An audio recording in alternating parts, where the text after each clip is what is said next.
your boy Randy Stress.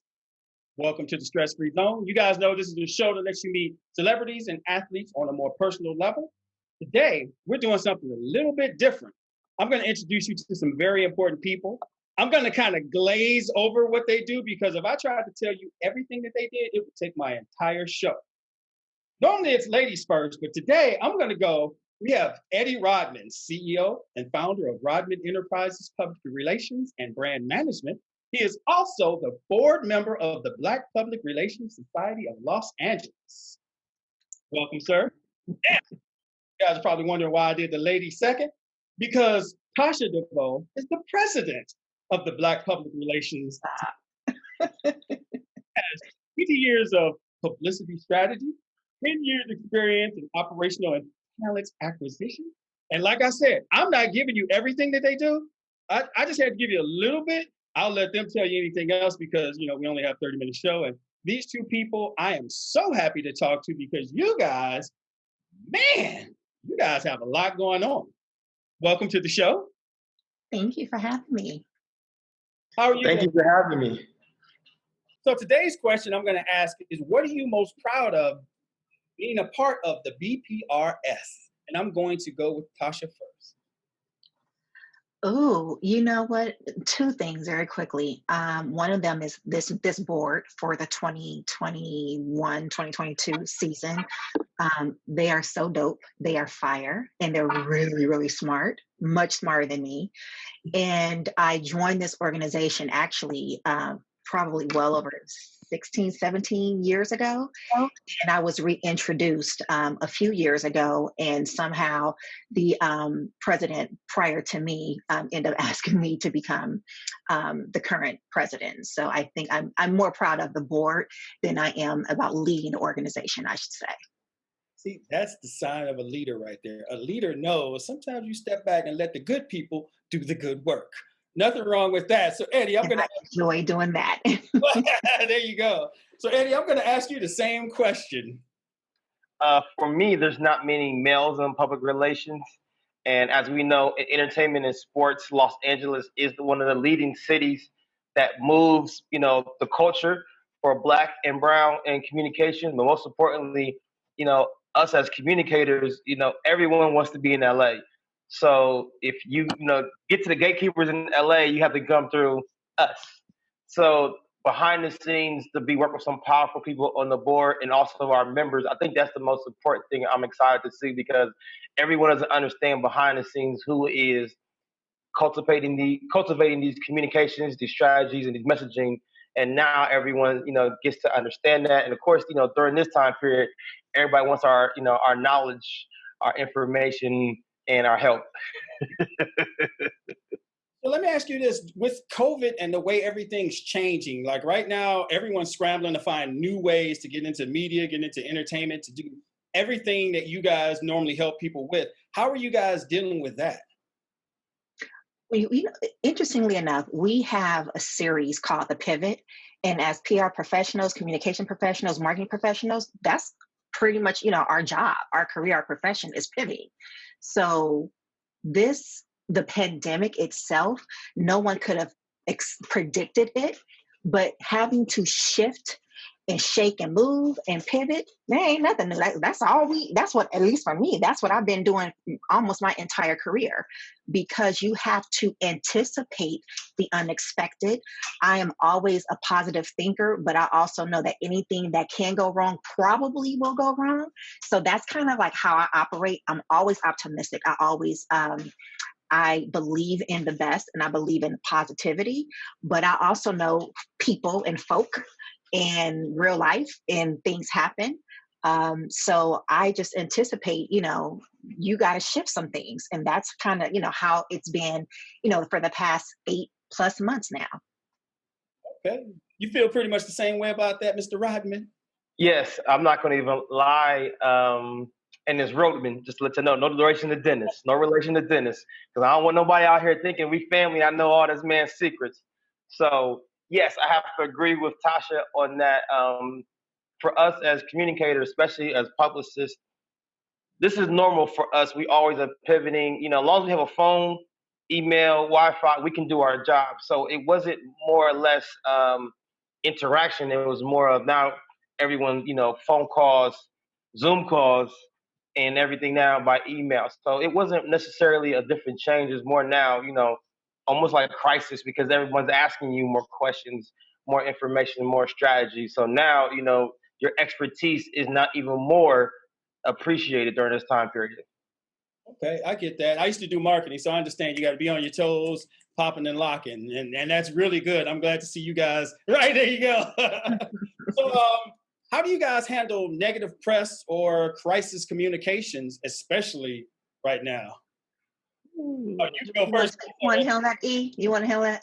Yeah. I mean, let's first of all, one thing you have to know is you have to keep a calm head, no matter what is going on. Especially during this time period, I laughed and joked because I said, during this summer it was very, very hard. Not only us as communicators, but us as individuals, blacks, males, and black males, black women, for our brown sisters, for our LGBTQ. And it was crazy because every week it was somebody with a hashtag, something going on. Plus, you had to go to work, and I jokingly said, is they actually should be happy we don't go into office because it would be hard for some people to go into an office. Not only have to do your PR work, you got to be a crisis and not actually look at your coworker like I'm gonna bust you in the head if you even look, say, or do anything. And I laughed a little bit because I said if it took football to calm everybody down and stop shooting us, get those boys on the field. Because what we realize is everyone now is listening to us, but they're not putting no action behind it. And for crisis, you have to put action behind what the strategies, the words we're giving you. And even to this day, I don't think people are listening enough to the plan, the strategies we're telling you. They're just like, all right, that's cool. Thank you. And tomorrow they're going back, okay, acting the same way. So I feel like with crisis, you always have to be steady and calm, no matter how you personally feel. Do a good job because it's not only a reflection of yourself, your coworkers, but the next generation and your culture. I can see that. I can see because right now it's sad to say us Americans, we're like spoiled teenagers and we're so used to doing what we want to do when we want to do it that it's kind of hard for us to go, I can't do what? I can't go where? I can't And it's that attitude that got us so damn effed up right now. This is why we can't go outside and play with our friends. This is why we're on punishment, like an extended punishment. I'm like, you know what, Father, God, I ain't did shit wrong. Excuse me, I ain't did nothing wrong. So why am I on punishment with all the rest of them commoners? But it's and I don't know if Eddie told y'all beforehand. This is what you guys gonna get.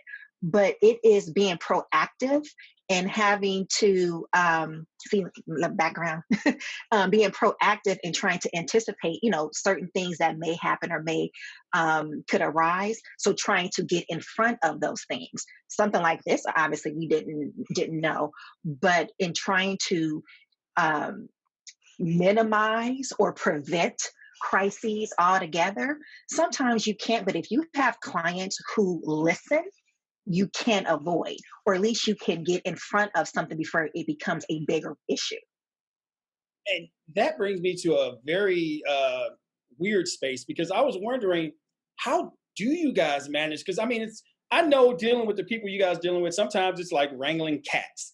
How do you guys get that focus you need to kind of, okay, here we go? Well, it's funny you say that. I'll take this real quick and I'll let Tasha expand on it. Before the election even happened, during our last board call, we just talked about as a board that we're not going to do anything, before or right after the election because we know from November to January 20th, anything can happen. So as communicators, we already planned it. Say, look, be prepared for the unexpected between November 3rd and January 20th. Now, some of it is election based. Some of it is just, look, we don't know what life's going to throw at us from, our own cities, our own community. And, we still have Senate races going on. We have jobs. A lot of people are looking for new jobs. A lot of people are leaving jobs based off the fact that what's going on. And then a lot of clients are kind of, up and down, planning for 2021, but then doesn't know. So one thing we try to do is, again, you try to, manage it before it happens. But at most time, you got to kind of give everybody a forewarning and a disclaimer. Hey, these next 3 months, this is what's going to happen.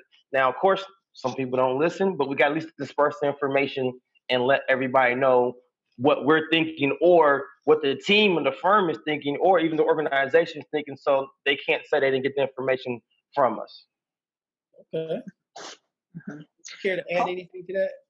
Hopefully you are in a place where you have a voice and your voice can be heard. And again, that you have a client that's listening.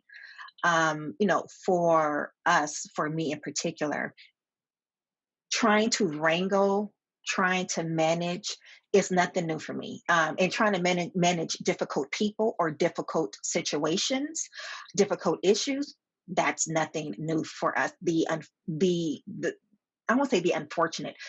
The fact is, it comes along with the business. Not everybody is blessed to have clients who don't ever have issues. Even the best clients, things can happen because people come for you. So for me, it is trying to minimize things as much as I possibly can. But I approach everything from a humanistic perspective. I allow myself, and before I wasn't always like this, I was like a machine. But now I realize, even before the pandemic, but especially during this time, I realize that I am human. So I allow myself to feel, I allow myself to hurt. I allow myself to go through whatever, the external stakeholder may be going through. And then, once I shake it off and, check myself, then I go into, okay, this is how we're going to handle this. This is how we're going to roll. This is what we need to do. You're going to get with this or you're not. If you're not, you got a problem. You got a problem with me, but you got a bigger problem. So you can decide if you're going to get on my page or not. And when we're all on the same page, we tackle things much greater, much stronger. It's like, like drumline, one voice, one sound, or one band, one sound. And that's how I approach situations. So in a sense, you guys are like human firefighters. You're putting out fire in these humans. You're constantly causing sparks here and there, trying to see what they can get away with. Because I know how we are. People always want to try to get away with a little bit more, a little bit more. And that brings me to, what are some of the future goals of the BPRS? BPRS, did I say PP? BPRS. I'm not used to acronyms, okay? just say BPRSLA. It's BPRSLA. Yes, there we go. I like that even better. There we go. BPRSLA. So what are some of the future goals? There are some great things in store. Right now, I will say we are small but mighty. We have 160 plus and may have increased members. But even though with those numbers, we are a mighty organization because our leadership is phenomenal. But one of the things that we make sure that we do is super serve our audience. We super serve our members. We super serve our supporters and our corporate partners. We're going through a new strategy. I don't want to say a reorganization, but a restructuring on how some of our programs and our initiatives and making sure that it answers our 3 pillars. We're making sure that, the narrative for the organization as a whole changes, because I still, after being involved for quite some time and knowing about the organization, obviously, for quite some time, I still hear people that look like us, Black people, others, but especially Black, PR communication professionals who say, I didn't know that the organization exists, or I didn't know that you guys did that, or I didn't know that so-and-so was involved, or why y'all been around this long, or is it just an entertainment organization, or is it just this? So one of the things that we're working on collectively is changing the narrative and letting people know that we are an inclusive organization. So you may not be tanned, you may not have no melanin, God bless you, but you're still welcome. See, that's the one thing about us. Black folks, we will invite you and welcome you in. But we also let you know the reason why we do exist is because the other organizations that are like ours wouldn't let us in. Or they was like, okay, they'll let you in, but they're not going to let everybody in. So we exist because Black and brown people, we contribute greatly to the field, but more often than not, our voices aren't heard until they need that one Black voice to be a speaker for all people. And we know that doesn't work. Yeah, we definitely know that. And I like the way you said that, because I always laugh when people go, why do Black people always start these Black organizations? I'm like, because we have to. Not Absolutely. that we're not saying, hey, I want to start something Black. Like, okay, well, you're not going to let me in? Well, let me let other Black people know you can come here and be a part of it. Absolutely. And I'm going to go to you, Eddie. You have anything to add to that? Well, she said it so eloquently. I think the thing is now we've learned we have different tribes that want to be a part of Black Public Relations Society of Los Angeles, aka Beepers. So with these tribes, our organizations, some people are not even in communications, but they want to support, they want to be involved, or as the word I'm hearing so much now during COVID is community. They want to be a part of a community. So with our health and wellness, with our motivational mental Mondays, our DEI initiatives, our black on both sides, they're just different programs we have said that are not just for communicators, they're for everyone in life, whether you're black, white, brown, Asian. These are things that everyone is going on. We just know what our community is looking for and asking. And even from our networking, people just want to talk and network with our people in a safe space. So we're just providing that for our members, our organizations, but now our tribe. So Randy, you are now part of our tribe. And so this is how we, take care of our tribe. We make sure everybody know, like, look, once you come into the tribe, it's like Wakanda, ain't gonna be no fighting today. You know what I'm saying? No fight today. I like being a part of a tribe. I mean, this is amazing. I'm loving everything. But I'm going to do something because everyone knows you guys as the CEO and board member, and you guys are semi straight-laced. You guys are professional. I'm going to take us out of professional for a minute so people can get to know you personally. And I'm going to ask you this. And I'm going to make it a good one. Don't worry. So, Tasha, I'm going to ask if you could have a conversation with anyone, famous or not, alive or not, who would it be? How real can we be? As Be real. Okay. I would have a conversation with Coretta Scott King, and I would ask her, how'd you put up with your husband's bullshit? How? Not why, because I know as Black women, as Black people, why we do and why we tolerate things for so long, because we had to. I mean, like, that was inception. But I was like, your husband, as great of a man and father and leader he was as a husband, why'd you put up with some bullshit? Because you were a priority, but you oftentimes, not just you, your family came second to the cause. And I'm not even talking about other women, but you came second to the cause because he was fighting for something bigger than us that everybody benefit from. So I'm sure, never mind being a man, because see, everybody have to realize he was a man. He's human. He was not God, and he was not perfect. But how did you manage to be resilient, stay resilient, but at the same time, maintain like Black women do? Because you're not Superwoman. You weren't Superwoman. And that's what people think that we are, because we're always handling stuff with a smile on our face. And I get that, because people do tend to, they don't see the break, and they don't realize, I'm not going to show you the break. You don't need to see the break.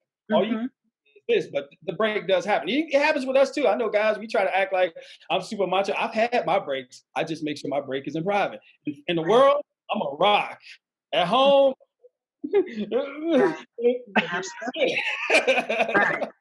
Right. So Eddie, I'm going to ask you the same question, because I was going to give you a different question, but I love that answer so much. I want to know who you would have a conversation with. Man, look, I'm gonna be the typical Black man. I don't know, because there'd be so many multiple people, but I'm gonna go to someone, and it's not based on what I do when I work. I'm based on the way he operated. Somebody I think I always respected and admired was David Stern, and the reason why I'm gonna say that because, first of all, no one ever knew how much money this man made, and he was able to work and do everything on both sides of the culture for basketball, sports, politics, Black and white. And no one to this day knows everything he did behind the scenes unless you knew him. Kind of like Kobe's story. Unless you knew him, you didn't know. And the long effects of what David Stern did to help Black men like Magic Johnson get deals to this day that people don't understand. Like, he was doing stuff for him behind the scenes as a lawyer and as the commissioner. Then he's back here helping guys in the community, doing things that he didn't ask for public attention. So I always, how you want to say, I want to sit at the table to see what were you doing in helping not only the Black man, the community and politicians. You kind of want to be the minds of somebody and kind of watch and ask them, because it's not very easy to be around all those circles and still do it very effectively but also be respectful of everybody. And, it's not about culture, it's not about race. He just treated everybody the same, but made millions and billions doing it. I love that. Absolutely. I love to hear these answers to the questions, because I really, if someone asked me, I'd go, I don't know who I would want to talk to. There's so many people. What do I do at this point? And to keep it on the personal side, well, you know what? This is going to go back to our business a little bit. There are young people who do watch this and who are paying attention to the interviews and everything. Is there any kind of advice you would give to a young up and comer? Because you know how it is, especially for young Black men and women. So many times we're pushed toward everything, and we don't realize there are things that we can do outside of entertainment, as far as being a singer, a rapper, as far as being a football, basketball player. We don't realize there are so many things on the marketing side and the business side where we can make just as much money as them, and they're really unaware of it. Do you guys have any advice for them? You want to go first, Tasha? Or want me to go first? You go first. Okay. So one thing I respect about this industry, it is white male dominated. But even though they are the gatekeepers, it's a lot of powerful, intelligent women in the game. Men, if you are so chauvinistic, you do not want to work with women, you're in the wrong industry. And you're not going to be successful in business. Be open to collaborating, supporting your Black women, but women purely, but also help make them better as entrepreneurs, as executives, and as mothers, daughters, whatever. Because I see this women's movement, women empowerment, women diversity, and a lot of these men like, I don't want no women on my team, but then you're not going to be as successful as if you thought. So for a lot of those men who feel like they're coming down because they're asking for help or do not have the sisters on your team, you're actually hurting yourself from being successful than uplifting yourself to make sure everyone's successful. But also, they want you to be successful as much as yourself. So I think some men need to take a step back and understand it's okay to have help. It's okay to work with others, but do not feel like it makes you less of a man working with others, especially with women. And if they lead, it's okay. There's nothing wrong. But I think we need to take that a step back and understand, we already get racism, from outside the box. You don't need to have it even in your business and life to make it more difficult for you. That's nice. I had this conversation with my buddy Paul. We were talking about this, and I said, women have climbed alone, but for men, most men never make it to a high level without some woman behind them. It's a wife, a girlfriend, a sister, an aunt. Someone typically is right there to have our back to help us climb up. So fellas, you really do need to take heed to what he said. You need your backbone in order for you to climb. So I'm going to let you go ahead and jump on in and add your 2 cents, ma'am. You know what I would say to anybody, and it's not just our field. It's with life, but it's in any profession. Make sure you love yourself. Love on yourself, because ain't nobody else gonna do it, especially in this industry. This is a thankless job. You do have clients occasionally who will say thank you and mean it. You have clients who will thank you and show appreciation in a number of ways. But none of that shit matters if you don't love and respect and appreciate yourself first. And I am a huge advocate, especially now, on protecting my mental, my emotional, and my spiritual space.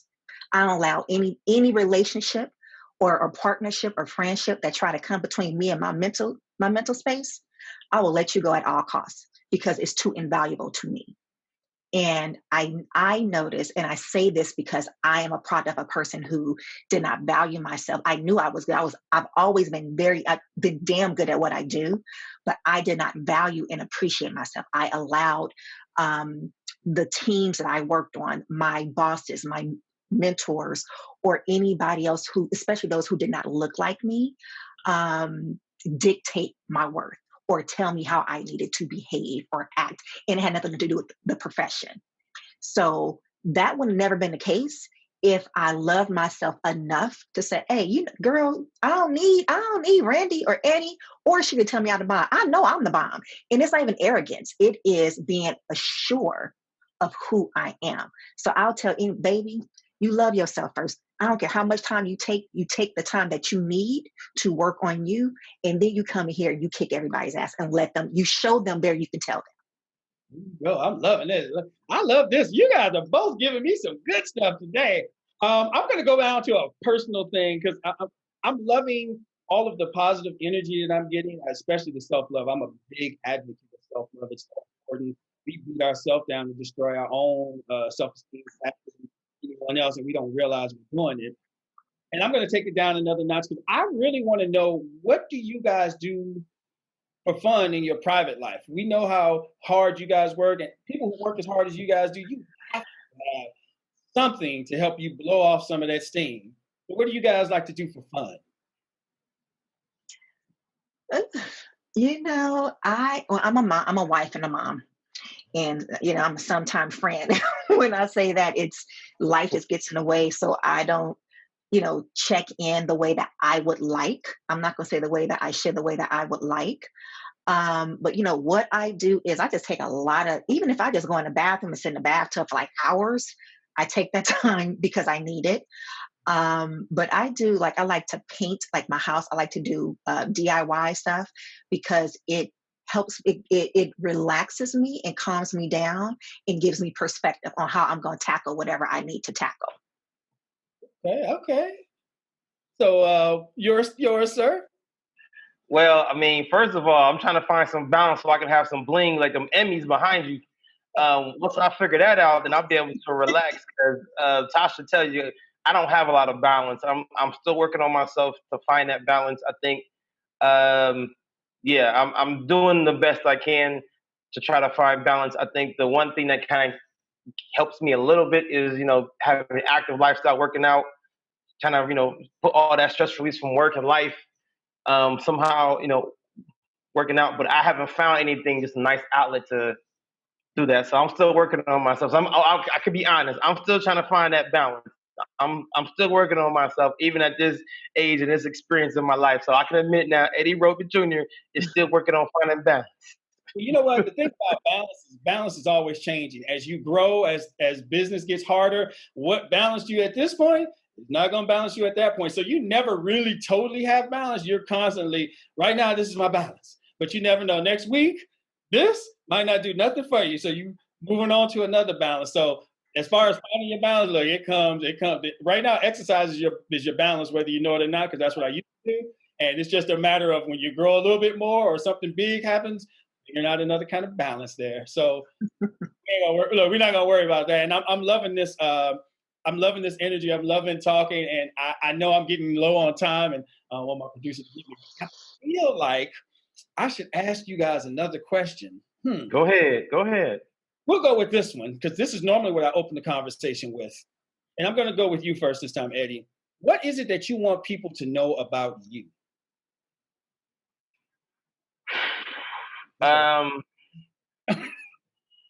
First of all, I am a hardworking Midwestern Black man who is very diligent about not only being successful in life but being a servant leader to others. So just as much as I want to win, I do want to see others win. Unfortunately, you learn in life everyone can't win or don't have the same drive.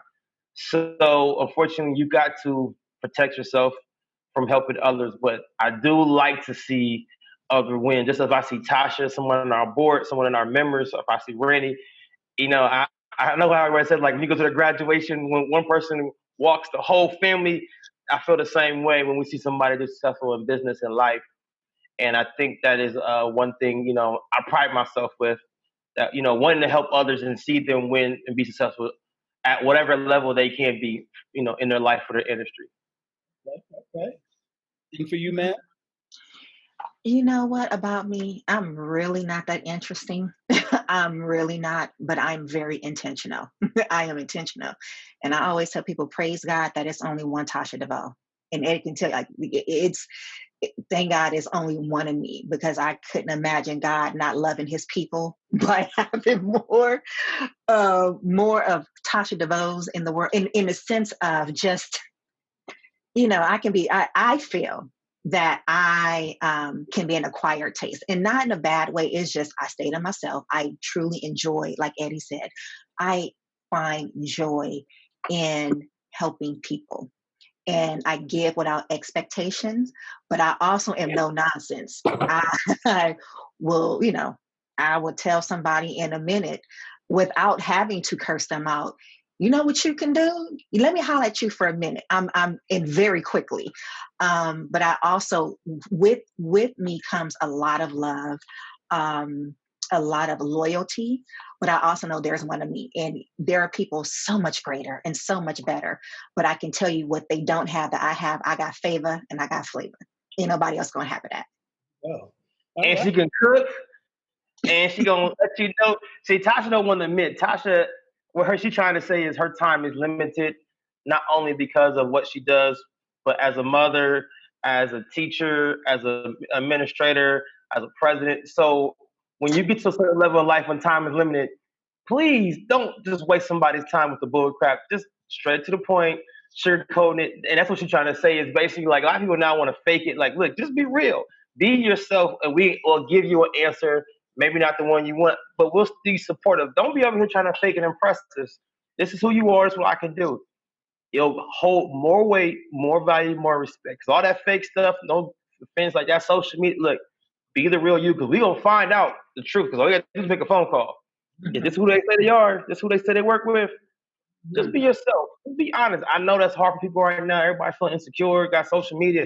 Just be confident in you, and you will get farther in life, and we have more friends. There you go. Yeah, that truth will come out on you. And this Chicago boy is all about the truth. I get on your nerves. Hey, down, baby. Look, you know how we are. We'll get in trouble more for telling the truth than for lying. So I definitely get telling it's a Midwest thing, man. I'm from Ohio, brother. I get it. We just straight to the point. Straight to it. There you go. Now I know I got to wrap up now because my producer, she's starting to give me that little click. So I really want to thank you, Latashia, and you, Eddie, for coming out here. I appreciate everything that the Black Public Relations Society is doing in Los Angeles. I appreciate you guys for coming on here and giving me so much good information, so much energy. I hope everyone who saw this today will take in everything and use it to help them climb like we're trying to climb. Right. All my people out here watching, this is your boy, Randy Stress. I hope you guys had a great time. As I always say, live, love, laugh, enjoy life. Find yourself a simple little place, sit down, and be stress-free. You guys have a blessed day. Nice. Thank you. Bye.